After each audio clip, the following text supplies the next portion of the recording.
It's 6 o'clock.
Hey everybody, welcome to the Aggressive Progressives. Steve O is not with us today. He's off on an important business matter to help bring more democracy to America. But we have a special guest with us today. He just founded the Justice Democrats. Here it is. It's Cenk Uygur, ladies and gentlemen. Oh my God! The original Aggressive Progressive is Cenk Uygur. That's right. Hey, how you doing, brother? I'm good now. You started a big organization. First of all, let me let people know what's going to be coming up in the show. So we're going to talk about, he's going to explain everything there is to explain about the new organization, Justice Democrats. And then we're going to have Nomi Kunst is going to be, am I saying her last name correctly? Because Yes. I'm always nervous with people's names. I always call her Nomiki, which I love that name, but I guess Nomi, she goes by Nomi. Like I go by Jimmy, I'm James, but I go by Jimmy. James. I should call you James more often. I like, so when I go to doctors or whatever, it's James, right? Okay. I always like, James, are you? Yes, that's why, because I want everything to be like we're smart. Okay, yes, because God forbid a doctor should think you're dumb. And it should be more formal when he's checking your balls. Cenk, Sorry. it should be. I need that kind of formality when a guy's getting frisky with me. I don't know right. about you. Maybe you're comfortable. Maybe you wear a T-shirt. I don't know. Yeah, of course I wear a T-shirt I have a to the collared doctors. shirt. What I else? go in with a collared shirt. Wow, you put on a tie? Okay. So we're going to talk with Nomi coming up, and we're going to talk about the confirmation hearings with her. We're also going to talk about, there were some people who put up a banner in front of the DNC on Inauguration Day, and it said betrayal. So we're going to talk about that. They didn't get covered in the press. We covered it. We're going to cover it again here. And we're going to have, her name is Dr. Margaret Flowers, who runs an organization called the popularprogressive.org. She's going to be with us. So that's all coming up, plus a lot more. What was wrong with the Women's March? We're going to talk about that. But right now we're going to talk with Cenk Uygur, the original Aggressive Progressive. Now, Cenk, tell me what you announced this week. The Justice Democrats. And you put together an organization to get corporate money out of politics. Yes. Am I right? Am I good Yes, so far? absolutely. Now you take it the rest of the way. Okay, so it's a strong progressive wing of the Democratic Party. So we're not playing around, and our platform's online, you can see it, and we reframe things the way that they should be. And the whole point is to board the Democratic ship and take it over and make it what it used to be, and to save the soul of the Democratic Party. Because what it used to be is a kick-ass, lean, mean ship, okay? Now, you think, no, like for the last 20, 40 years, the Democrats have been such pushovers, Dukakis in the tank, during the Bush years. Mondale. Yeah, Mondale. He says he's not going to raise your taxes. I'm going to tell you I'm raising your. What are you doing? Right. Are you old enough to remember that? Of course, yeah, Okay. yeah. And all the Bush years when they said, well, we're going to keep our powder dry. For 8 years, they kept their powder dry. Boy, did they. They didn't impeach him. Yeah, no, not even close. And so their powder is enormously dry. We're going to take some of that powder and use it. Oh, really? Yes. And so, and before that, though, I talk about this all the time. I want people to remember, and it's super important, that progressives got everything done. We got the New Deal done, Social Security, Medicare, Medicaid, war on poverty, Civil rights, voting rights. That was all progressives. We were so strong. We broke Nixon's back and got him to authorize the EPA and OSHA. Nixon created those because he was scared of Ralph Nader. So if you have strong progressives, you can win easily and overwhelmingly in the country, because look at the polling. The polling indicates that the country is significantly center-left. Always has been, too. Yeah. So, and there's a little bit of a populist streak in the party, which is unsurprising. And so there's some non-negotiables in the platform. You cannot take corporate money. So wait a minute. So you have written down on paper a platform? Yeah. So you can find that either on medium.com/The Young Turks, or just go to the justicedemocrats.com, and it has where you can nominate people, you can sign up to the party, you can donate, but there's also a button that shows you the platform. And so tell me about this platform. First of all, you said how you're going to frame things correctly. What does that mean? So, like, for example, on energy, Democrats talk about, like, oh, the oil companies, and that's good. And I have even further framing on that issue in a sec. But we got to get them to stop drilling, et cetera. Our framing is we're going to be #1 in sustainable energy, okay? You're going to let Germany or China be #1 in sustainable energy? No. America leads the world, and we're going to lead the world in sustainable energy. That's what we're going to do. Wow. Okay. That's great. See, this is the kind of things that make you feel good. Yeah. Right? Like we have hope. This is actual hope. That's right. And for real change, not 5% change. That's right. And in healthcare, we're going to go for universal healthcare, single player, and you know what we're going to be? Can't do it, Jack. Can't do it. Sorry. Watch me. Watch me. Sorry. Okay. Do you read Vox? Do you not read Vox? You can't do it. So, step aside. So, here's what's unacceptable. For America to be number 37 in healthcare. You know what we're going to be, Jimmy? We're going to be #1. Okay? We're going to have universal healthcare, and we're going to be #1 in healthcare in the entire world. Are the Republicans and the corporate Democrats telling us we can't do it? Yes. That America can't be #1? Is that what they're saying? That is what they're saying, That Jack. seems pretty defeatist to me. That- I'm for America. I don't know who they're for. I'm for America. I'm for. So what you're saying, what I'm hearing is that we're going to win so much on healthcare. It's going to make your head spin. Actually, it's going to make your head healthy. That's how much we're going to win in healthcare.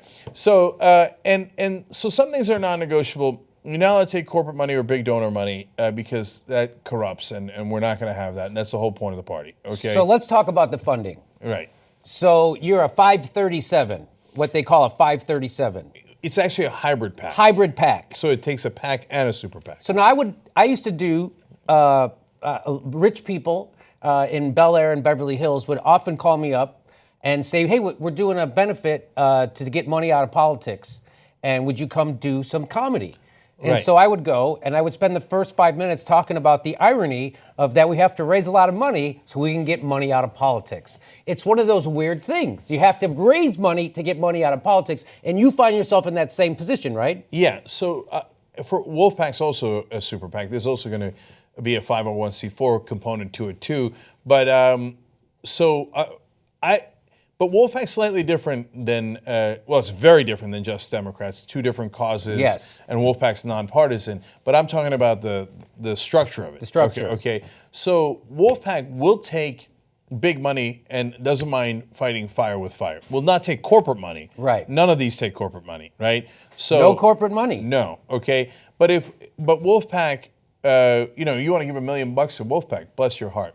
So now here's the thing. So that's even more ironic. But look, part of the idea I had in Wolfpack and getting money out of politics, and I want to do a constitutional amendment, yes, et cetera, is and you're making good progress on that, by the way. Yeah, we are. Thank you. And so my point was that, look, part of the problem here is that they've got, or one of the things here is that they've got an Achilles heel. If you have a system built on raising as unlimited money, well, you're raising unlimited money for all of your priorities: deregulation, lower taxes, subsidies for oil companies, et cetera. I could raise all the money in the world and concentrated on only one issue, which is to get money out of politics. Okay, so but that's Wolfpack. That's Wolfpack. But for the reason why Justice Democrats is different, why we will not raise even big donor money, is because we don't want the people running the organization or the candidates, more importantly, spending time in the wrong room.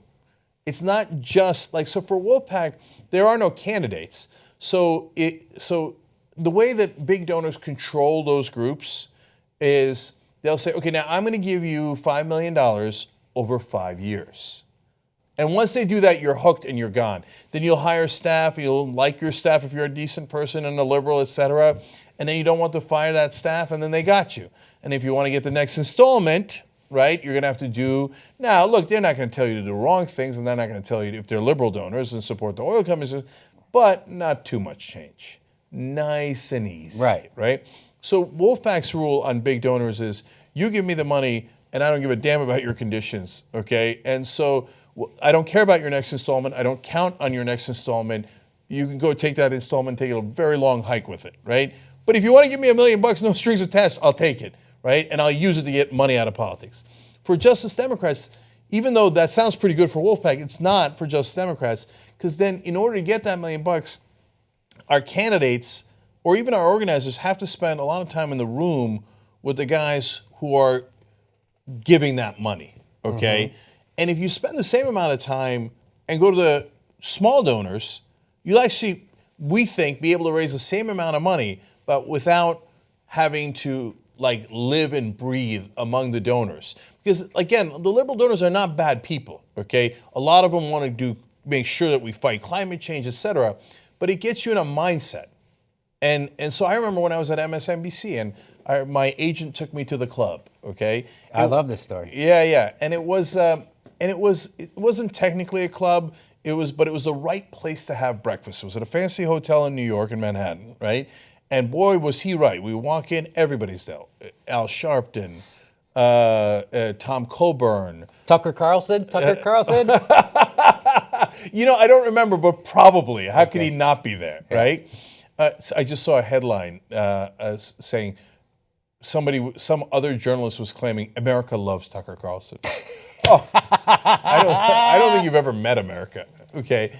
Anyways, and when I was there, America. in the beginning, like, who doesn't want a nice meal, right? Who doesn't want a nice hotel, right? Okay, right. And it's lovely, and I'm like, oh man, I made it, and all these people are coming up and shaking my hand, and Harold Ford, and all these guys, right? Harold Ford, I know, right? I mean, the original Cory Booker. That's right. That's exactly it. And then I saw John Bolton walk in. Oh, and they were all nice to him? Super nice. Oh, this is what I'm talking about. Right, and it turned my stomach a little bit. And I was like, that guy got literally hundreds of thousands of people killed in Iraq. Like, I don't want to be in a room where I'm nice to him, okay? And so I don't want if we're the Justice Democrats and we're going to be strong progressives, I don't want our candidates in that room, okay? So we need small donors, and we need to be beholden to the voters and not to the donors. That's why, for that, yes. Now, technically, it's a hybrid PAC. The reason for that is complicated because it involves, and it's so complicated, the lawyers know, I don't know. The lawyers we use the same one that all the progressive groups use. They're great guys. They care about these issues. They don't charge that much, and they set it up exactly right for you. And the point is, if the organization has raised some money, it needs to be able to get it to the candidates. That's why it's structured as a hybrid PAC. Okay. Not to take big money in. It's just to be able to get it to the candidates. Okay. So, if there's one thing I know about you, it's that you're committed to getting money out of politics. And whatever money you raise will be put towards doing that. Yeah. Look, for example, if Wolfpack wins and we get a constitutional amendment to get money out of politics, we publicly finance, we get rid of the super PACs. And then Justice Democrats have to shut down a hybrid PAC and instead be whatever number and letters that it needs to be. Awesome. I would love that, right? We would ecstatically and gleefully shut down the PACs and call it whatever it is that it would be legal to call it at that point. Because the bottom line is, we just want to be able to have a vehicle that raises money from small donors and makes sure that it goes right to the cause that they donated to, Justice Democrats. So now you are literally going to be slating candidates? Like, are you Yeah. like, so when the midterms happen, how many candidates are you going to like have a nationwide slate for Congress? You will. Yeah. That's So, great. Look, one of the guys involved in this is Zach Exley. He was one of the senior advisors to Bernie Sanders, and he's always had this vision. He wants to run 400 candidates. Okay, and in the beginning, I was like, well, Zach, it's a lot of folks, right? That's a lot of campaigns to run, and are we even sure we can get that many nominees? Because we want people to nominate someone who's a leader in their community. Hey, maybe I nominate you. Maybe I take that nomination. Okay, I'm thinking about it. So I can do my politics work from two to 4, and then that's it. well, then you'd be a perfect politician. I know, right? Okay, so they're giving us the wrap-up sign, but I have a lot more stuff to ask you. Go ahead. Okay, so we got 1,400 nominees in 3 days. So there's a lot to choose from. Now, that doesn't mean it's in every district, and they're going to vet the candidates. But yes, we're going to pick a candidate in as many districts as we can, and we're going to run them. But in order to run all those campaigns, you need a lot of money. That's true. They all have to have a campaign director, and even if they're knocking on doors, they need someone to organize the volunteers to knock on doors. So you're that's going to why be I'm like the raising new money. DNC for progressives. Yeah, for real progressives. For real progressives. That's Yeah. what you're going to do. And so right now, today, we see in the news 14 Democrats voting for Pompeo, who says he's going to torture and do war crimes. And so they're not standing up for civil rights or human rights. So what would you do with people, with Democrats like that? So they keep asking me in the press, are you going to primary these guys, that guys? Look, we're going to pick our battles in the beginning because you want to put as many people into office as you can.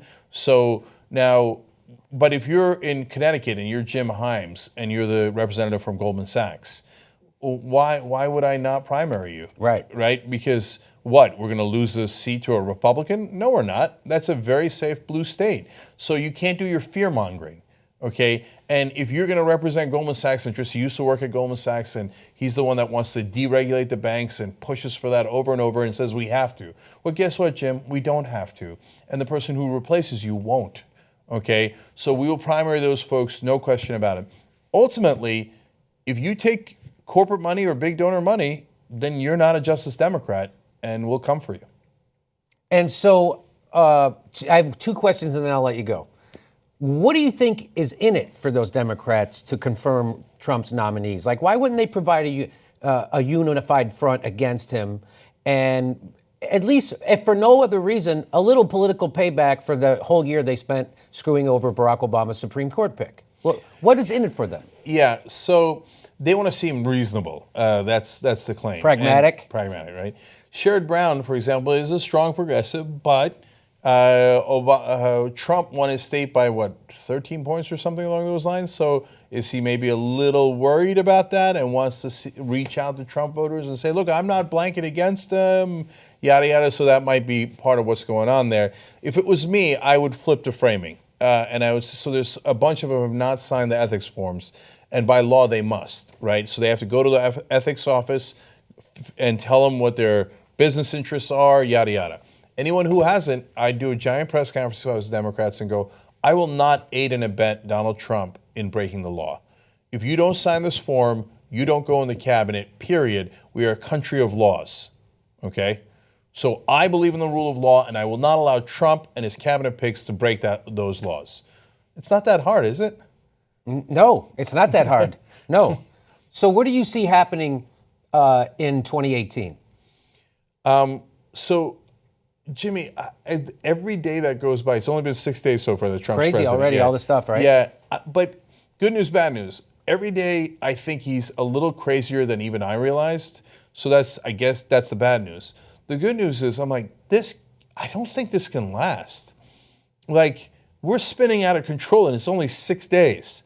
I mean, the guy is... They're already having revolts inside the agencies, right? Like all the scientists are going to have a march now. Yeah. NASA, the parks, national parks, they're revolting against his gag orders. All the senior officials at the State Department resigned together today. Gone, all at once, right? And so I think even at some point the Republicans have got to go, no, we can't have... This guy is a petulant child, and he's a danger to the world. So John McCain already signaled that he's going to oppose him. And they said, aren't you afraid of Trump's retribution? And he said, Trump won my state by 4 points. I won my state by 14 points. So he's already, so in 2 years, they're going to have to either run with Trump, who's already going in more unpopular than George Bush was after Katrina. yeah. So they're either going to have to defend him or they're going to have to run away from him. I say they're going to run away from him, and the ones who defend him are probably going to go down unless they're in super safe places. I think it's going to be a bloodbath, except the Democrats will find a way to screw it up. So not on our watch. And so that's why I think Justice Democrats is so important. Because think of two different scenarios, right? These establishment Democrats in their usual infinite stupidity running towards Trump while Republicans are running away from him. Yes! Okay. I mean, can't you see it happen? I can already see it happening. It's already happening right now. Right now. We're in the first week, right? Now, imagine instead you have Justice Democrats that primary the hell out of those establishment Democrats and replace a whole bunch of them, right? Like, for example, you'll love this fact. If the same number of people who showed up to vote for Bernie Sanders in the primary showed up in the general election, not even primary we'd crush. In the general election, we could put 56 people into Congress tomorrow, okay? So that if you love Bernie and you like his ideas, the Justice Democrats have obviously incredibly similar ideas, and you show up to vote for them too, we could take out not just Democrats but Republicans, okay, in all those places. So let us, for the first time, Jimmy, whisper of a dream. Whisper of a dream. Whisper. Okay. Now imagine that there are strong progressives, and they're not running towards Trump. Well, to be fair, they are, but with a club, okay? And they stand up for us, and they say, hey, we're not going to let this happen on our watch, and here's how you're going to fight him, and here's what we're going to do. And you run as true populist progressives. I don't want to depress with people with how many times we could win. You know, I feel bad for the corporate Democrats and how much they're going to have to cry, right? But we got to do it. So all the talk of what they'll try to do against us is unify. Yes. Right. You're going to be called divisive, Cenk. I know. Every interview has asked me about unity. Well, and I am for unity, right? So, I mean, you go from beating up on Hillary to going after Cory Booker. I mean, are you Bernie bros ever going to stop? Yeah. So, no. I'm totally for unity. Okay, unify behind us. That's what I say. Right? Yes. And then they say no. Well, then I guess you're not for unity.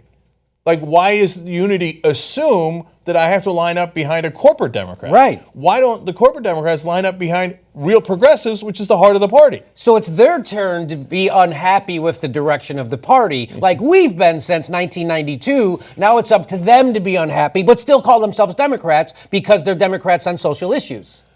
We're going to go for them, okay? And if all we did, and this is the big number still, put a dozen guys into Congress, you know what would happen in Washington? Heart attacks for everyone. Yes. Okay. They'd be like, oh, what the hell? How the hell did these guys with their funding with them from the people get a dozen guys into Congress in the first try?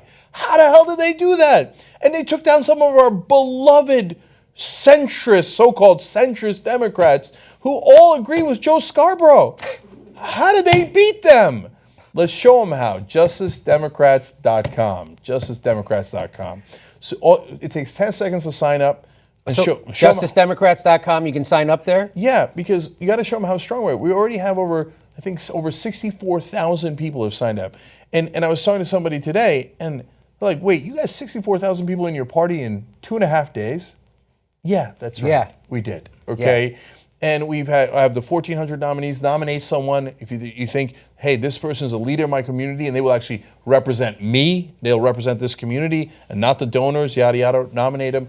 Donate, because we're going to need that money to run all those campaigns. And then, Jimmy, it begins. The first whisper begins. What if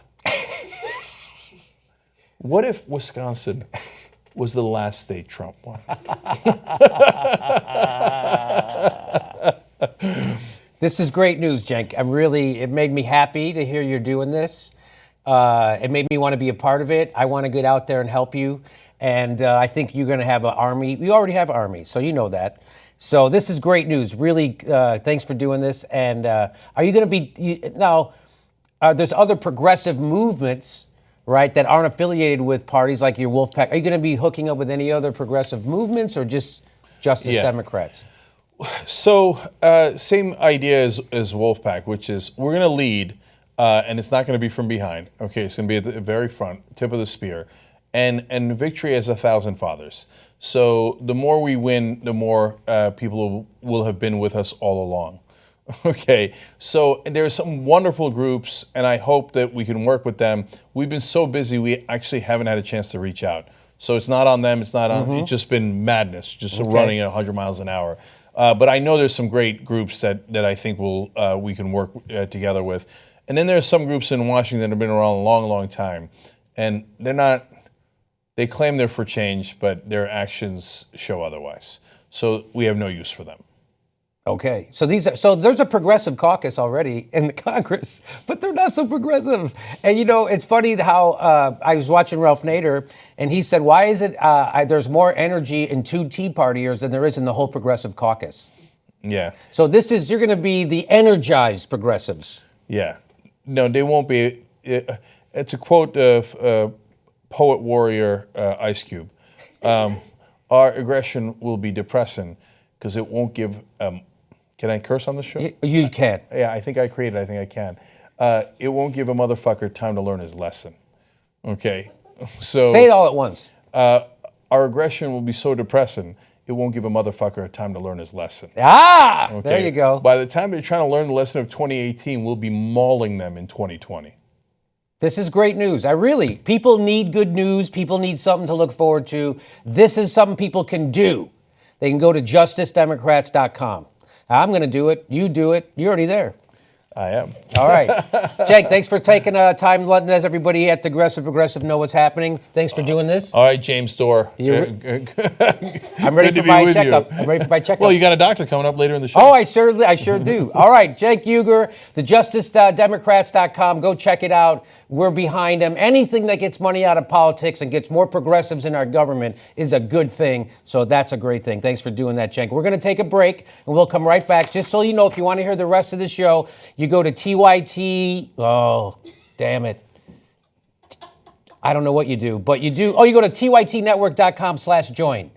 tytnetwork.com/join. If you're already a member, you go to tytnetwork.com/members-live. All right. It's just that easy, and you're supporting the right thing. You know, progressives doing the right thing, getting money out of politics. We'll be right back.